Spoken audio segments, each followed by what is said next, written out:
अस्सलाम वालेकुम friends, NTS test की तरफ से आपको अपने चैनल में खुशामदीद कहता हूँ। फ्रेंड्स, कल जो पेपर हो चुका है सिटी जो फर्स्ट टाइम था वो तो मैं अपलोड कर चुका हूँ। इसका इंग्लिश पार्ट जो है अभी बाकी है, उसको मैं भी अपलोड करूँगा। लेकिन जो सेकंड टाइम का पेपर था तकरीबन 2 PM पर स्टार्ट होने वाला था, तो इसी पेपर का जो मैथमेटिकल पार्ट है बहुत से स्टूडेंट कह रहे हैं कि काफ़ी डिफिकल्ट था, लेकिन I think this is not difficult. क्योंकि इसकी वजह यह है कि अगर आपने BS तकरीबन आपने तो BS पढ़ा होगा, अगर आपने BS किया है तो आपके लिए तो I think this is very simple. क्योंकि BS में आप मैथमेटिक्स जो आपके पहले जो 4 सेमेस्टर होते हैं इसमें ये इंक्लूडेड होते हैं, तो ये बहुत सिंपल है। तो लेट मैं आपको दिखाता हूँ कि किस तरह हम इसको कवर कर सकते हैं। तो लेट्स स्टार्ट द क्वेश्चन। तो यहाँ पर जो क्वेश्चन नंबर फर्स्ट है इस मैथ पार्ट का 21 है, find the mean proportion of 4 and 9। आप किस तरह आप 4 और 9 का मीन प्रोपोर्शन मालूम करते हो। तो ये 9th और 10th इस तरह, ये 8 में भी इस तरह क्वेश्चन मौजूद है। तो ये बहुत सिंपल है, आइए मैं आपको दिखाता हूँ किस तरह इसको कैलकुलेट कर सकते हो।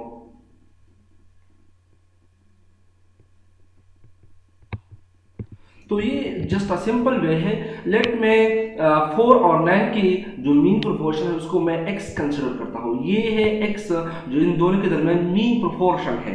अब प्रोपोर्शन के लिए जगह हम यहाँ पर 4 डॉट लगाते हैं, लेकिन मैं जस्ट यहाँ पर स्टेप को स्किप करने के लिए मैंने यहाँ पर इक्वलिटी डाल दिया, क्योंकि वो 4 डॉट जो है ये फिर इक्वलिटी के इक्वल होता है। अब 4 और ये जो x जो मैंने मीन प्रोपोर्शन लिया है, ये मैं इसकी मीन की जगह पर ही मैंने इसको लिख दिया। अब 4 डिवाइडेड बाय x बन जाएगा, ये रेशो है, is equal to x by 9 होगा। अब आप अगर इसको मल्टीप्लाई क्रॉस मल्टीप्लिकेशन करते हो तो x multiplied by x this is x square, 9 multiplied by 4 is equal 36। अगर आप इसका स्क्वायर रूट लेते हो तो ये रिजल्ट होगा 6। तो करेक्ट ऑप्शन है 6।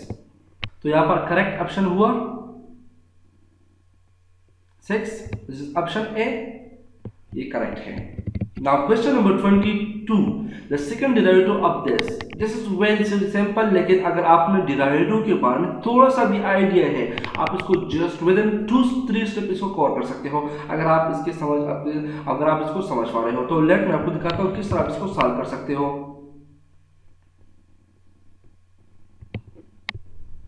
तो नेक्स्ट क्वेश्चन इस तरह है कि आपने यहाँ पर ये फंक्शन गिवन है, लेट मैंने इसको y कहा।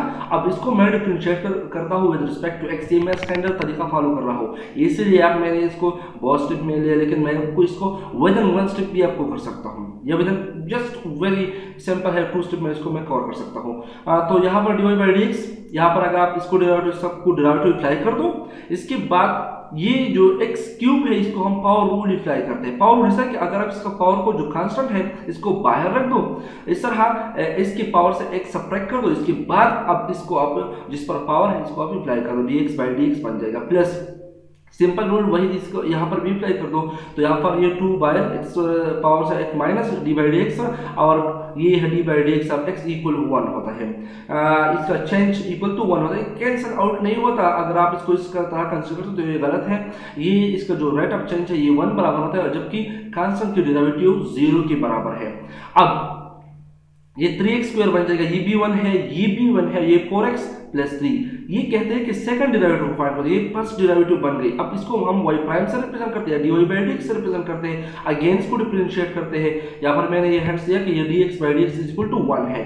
अब इसको अगेन डिफरेंशिएट करते हैं, तो d by dx of y prime, इसको मैंने डेरिवेटिव अप्लाई कर दिया, तो यहाँ पर 3 बाहर हो जाएगा, ये कांस्टेंट है d by dx of x cube 4 d by dx of x plus d by dx of 3। अब इससे 2 बाहर आएगा तो इसके पावर से x सब्ट्रैक्ट होगा, और वही सिंपल रूल मैं अप्लाई कर रहा हूँ, और d by dx is equal to 1। यहाँ पर 2 multiplied by 3 is equal to 6x, यहाँ पर इससे अगर 1 सब्ट्रैक्ट करते हो तो ये x है प्लस 4, तो करेक्ट रिजल्ट हुआ 6x प्लस 4। तो आइए देखते हैं कि कौन सा ऑप्शन है जो करेक्ट है।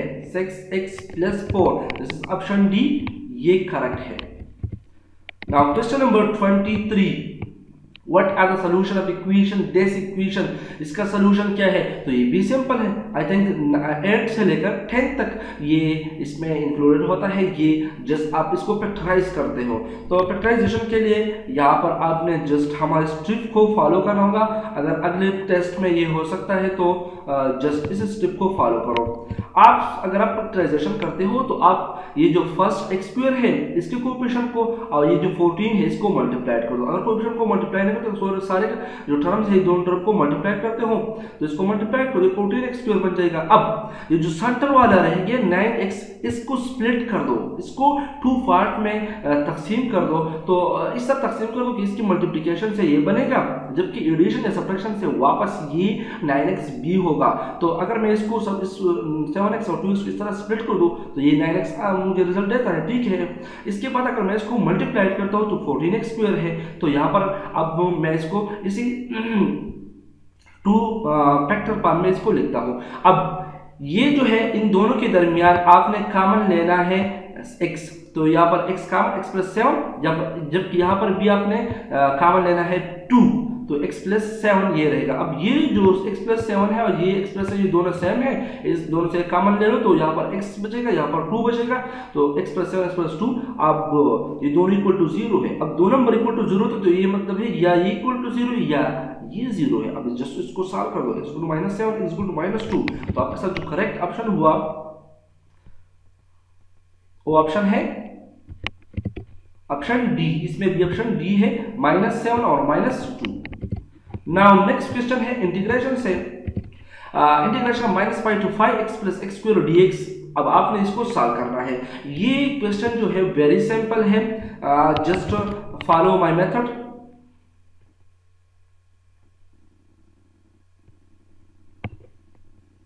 अब आपने करना क्या होगा कि ये जो क्वेश्चन है आपने सिंपल इसको भी इंटीग्रेशन अप्लाई करो। ये सम रूल है, जिस तरह मैं डेरिवेटिव अभी इसको मैं स्प्लिट किया था, हर एक को मैंने अलग अलग अप्लाई कर दिया।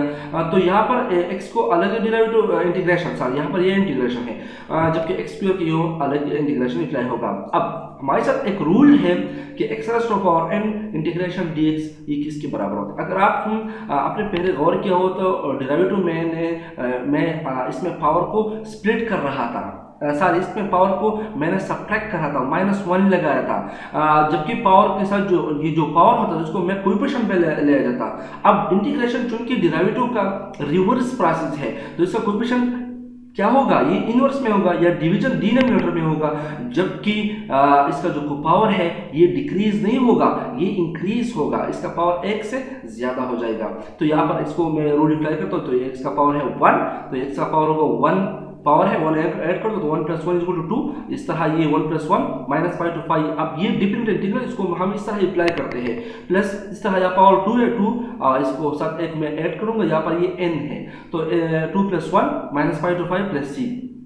इस तरह ये बनेगा x²/2 -π to 5। इस तरह ये अब c हम इस तरह लगाते हैं कांस्टेंट इंटीग्रेशन है, क्योंकि अभी मैंने अभी बताया कि कांस्टेंट के डेरिवेटिव क्या होते हैं, ये हमेशा 0 होते हैं। तो इस तरह ये एक्स्ट्रा टर्म हो सकता है जिसकी डेरिवेटिव ली गई हो वो 0 बन जाएगा, तो ये कांस्टेंट हो सकता है। तो यहाँ पर इस तरह हम c लेते हैं। तो जस्ट आपने यहाँ पर ये अपर लिमिट और लोअर लिमिट को पुट करना है। अपर लिमिट को पुट करो तो π² बन जाएगा, माइनस लोअर लिमिट हम पुट करते हैं, तो यहाँ पर माइनस ये अपनी जगह -² हो जाएगा, जबकि इस तरह 1/3 लोअर लिमिट इसके x की जगह पुट कर दो, या फिर माइनस लगाना है, ये फार्मूले वाला माइनस है, जबकि ये लोअर लिमिट का क्यूब लेना है। अब π² माइनस ये स्क्वायर जो है इसको माइनस इसके बाहर नहीं आता, क्योंकि ये इवन फंक्शन है या जो पावर इवन है ये हमें π² देता है। तो π² -π² = 0, ये टर्म 0 हो जाएगा। अब इस तरफ आते हैं तो यहाँ पर π³, अब π³ जो पावर है ये 3 है, जबकि माइनस इससे आउट होते हैं तो यहाँ पर ये माइनस और ये माइनस मल्टीप्लाई आउट हो जाएगा, ये प्लस हो जाएगा, तो π³ + π³ = 2π³ और ये 1/3 अपनी जगह, तो 2/3 π³ ये करेक्ट ऑप्शन है। तो लेट्स को देखते हैं कौन ऑप्शन है। तो यहाँ पर ऑप्शन है ऑप्शन ए 2/3 x या π³, करेक्ट ऑप्शन इज ए।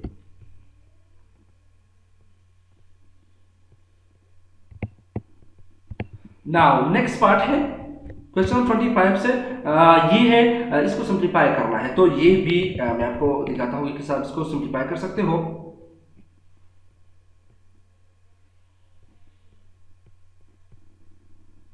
तो इसकी सिंप्लीफिकेशन भी इस तरह है कि 2 tangent theta divide by 1 plus tangent theta square, ये क्वेश्चन गिवन है, आपने जस्ट इसको सिंप्लीफाई करना है। तो इसको मैंने अब इसको इस तरह मैंने लिखा 2 टेंजेंट थीटा डिवाइडेड, ये जो डिवीजन है, ये जो आपको ये डिवीजन दिखाई दे रहा है, इसको मैंने इस तरह लिखा, ये है वो डिवीजन वाले फॉर्म, मैंने इसको इस तरह लिखा क्योंकि अब टेंजेंट थीटा इक्वल है साइन बाई कॉस, तो आपको समझाने के लिए मैंने यही फॉर्म लिखा, इस तरह लिखा। नाउ 1 प्लस, अब साइन थीटा की वैल्यू है sine theta divide by cos, तो स्क्वायर है तो sine theta square divide by cos theta square बन जाएगा। Now 2 sin theta divide by cos theta अपनी जगह, अब आपने यहाँ पर एलसीएम लेना है, तो एलसीएम लेने से यह cos थीटा ये सिंपल फॉर्म बन जाएगा। इसके बाद cos theta square plus sin theta square is equal to 1 है, वेरी सिंपल फार्मूला है, cos theta square plus sin theta square is equal to 1, इसलिए मैंने यहाँ पर 1 लगाया। नाउ अब 2 sin theta divide by cos theta, अब ये 1 बाई cos थीटा स्क्वायर बन जाएगा। इसको मैं मल्टीप्लिकेशन में कन्वर्ट करना चाहता हूँ, तो इसका रेसिप्रोकल लेते हैं, इसका हम रेसिप्रोकल लेते हैं, ये cos थीटा स्क्वायर ऊपर जाएगा जबकि 1 डिनोमिनेटर में आएगा, तो ये एक इसके साथ कैंसिल होगा स्क्वायर के साथ, और ये एक cos थीटा अब अपनी जगह रह जाएगा। तो 2 sin थीटा cos थीटा किसकी बराबर है, ये फार्मूला है sin 2 थीटा की बराबर है, ये डबल इंटीग्रल आइडेंटिटी हम इसको कहते हैं। तो यहाँ पर करेक्ट ऑप्शन है, लेट इसको चेक करते हैं, तो करेक्ट ऑप्शन है option A, this is the correct option. Now question number 26, slope of the line, आपने यहाँ इसके इक्वेशन का स्लोप मालूम करना है। तो मैंने जितनी भी पहली वीडियो अपलोड कर चुका हूँ, तो इसमें ये क्वेश्चन तकरीबन मैं अगर 3-4 दफा इसको मैं तकरीबन एक्सप्लेन कर चुका हूँ। तो ये जो क्वेश्चन है, इसका स्लोप आप किस तरह मालूम कर सकते हो, तो ये भी आपको मैं दिखाता हूँ।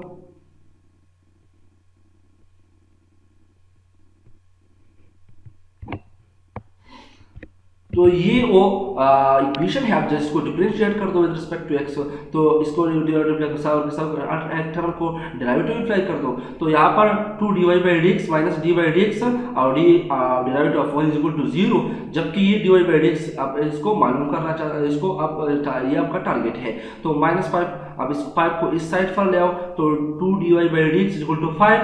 अब dy बाई dx को अगर आप मालूम करते हो, तो ये एक्चुअली होता है स्लोप। अब इसकी कहानी क्या है, थोड़ा सा मैं इसको एक्सप्लेन करना चाहता हूँ कि यहाँ पर x1 है, इस तरह यहाँ पर x2 है, तो अगर हम इसको इस पॉइंट पर हम इसकी वैल्यू को कैलकुलेट करना चाहते हैं, तो ये y1 बन जाएगा, जबकि इस तरह इस पॉइंट पर ये जो वैल्यू है, ये वैल्यू y2 बन जाएगा। इनके दरमियान जो डिफरेंस है ये डेल्टा y है।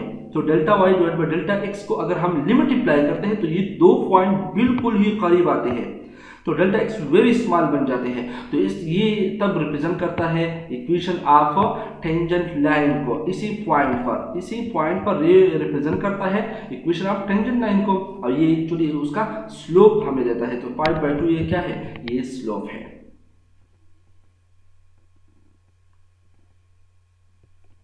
तो यहाँ पर करेक्ट ऑप्शन है option A, 5/2।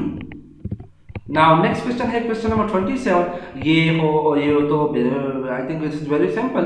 Tangent inverse of -x, ये टेंजेंट जो फंक्शन है, इसका इनवर्स या टेंजेंट, ये दोनों आर्ट फंक्शन है। अब आर्ट फंक्शन का एक कारनामा होता है कि आर्ट फंक्शन ये हमें माइनस साइन ये हमें बाहर तूकता है, जिस तरह तूकता है, तो इस तरह ये माइनस साइन बाहर आएगा, तो ये minus tangent inverse of x, ये इसको हम आर्ट फंक्शन कहते हैं। यहाँ पर करेक्ट ऑप्शन है option A. Now question number 28. This is very simple, just a distributive property. This is option B, distributive property. Commutative property जिसमें just 2 नंबर होते हैं, associative property में 3 नंबर होते हैं, लेकिन इसको या एडिशन के साथ या मल्टीप्लिकेशन के साथ या ज्योमेट्रिक ये तो नहीं है, तो ऑप्शन बी इसमें करेक्ट है। Now question number 29. अब क्वेश्चन नंबर 29 इस तरह है कि x पावर 5 ये जो क्यूब रूट 5 है, इस तरह ये भी इस फॉर्म में है, तो आप इसको किस तरह फॉर्म इसको कैलकुलेट कर सकते हो, तो लेट सी।